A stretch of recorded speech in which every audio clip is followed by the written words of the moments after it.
this is Dr. Lynn with Wild and Precious Optimal Living, and I'm a neurologically based chiropractor, yoga teacher, and meditation facilitator. Today's pose of the day is downward dog. Now, for many of you who've never practiced yoga before, it's totally okay.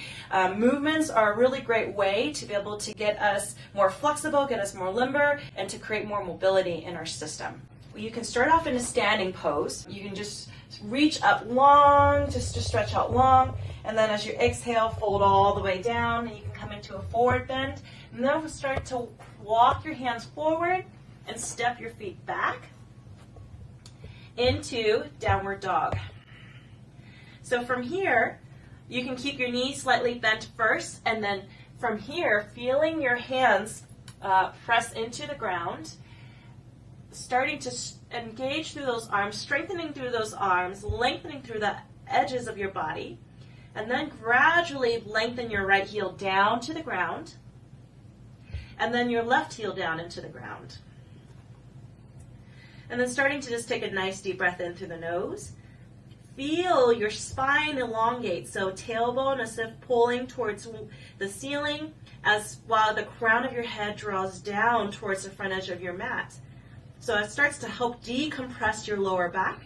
Heart helps to start to stretch the spine, energize through your arms, and then also energize through your legs as you gradually sink those heels into the mat or into the floor, stretching out those Achilles tendon, stretching out the calves, and even your hamstrings. Now from here, another way to get into the pose is you can start off in plank pose. So start off in tabletop, tuck your toes under, and then come into plank. And then from here, push your hips back towards the wall behind you as you lengthen out. Different ways you can do this is you can start pedaling your feet, just kind of wagging your hips here a little bit more, creating some mobility through your hips as well too. If you'd like to get a little bit creative, you can kick that leg up into three-legged downward dog. And then from here, as you kick your leg up, draw that float the toes towards your shin. And then from here, you can even bend your knees and then open up into a little bit of almost like an upside down dog here. So then taking that leg back and then slowly lowering it down. You want to balance it out on both sides.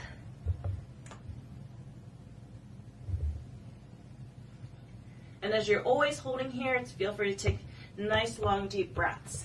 Now I'm going to give you another modification because I know that it's not easy for some of us to just get onto the floor and do it, and we might have some sensitivities with our wrists, especially if you struggle with carpal tunnel, right? Or if you're pregnant and you're in the third trimester of your pregnancy, it is one of those that is a contraindication, so you want to be very mindful about doing this. However, it doesn't mean that you can't do it, right? So this is where we have the chair to use. Now, with this, there's two different ways. You can do it from the back of the chair, the backing of a chair, or a seat of the chair. So, I have a chair in front of me, and what you want to be able to do is you can start off and coming into hinging over your hips, the spine stays long.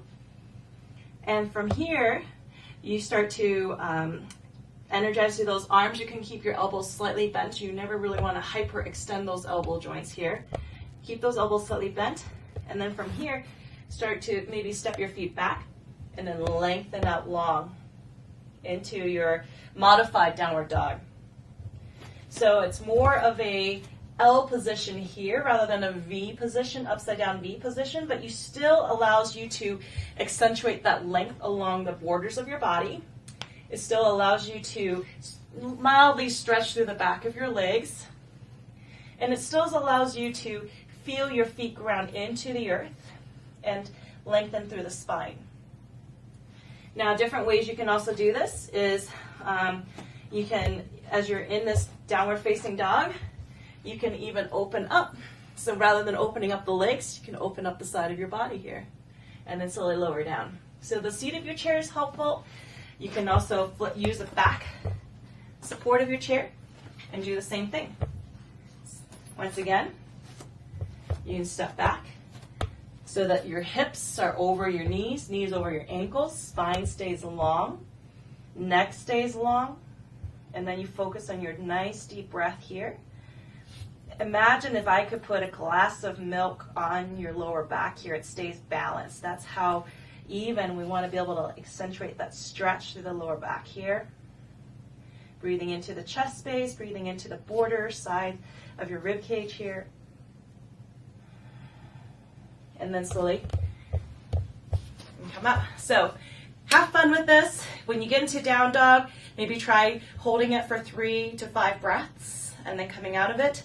And then we'll start to add on more poses from there. Thank you.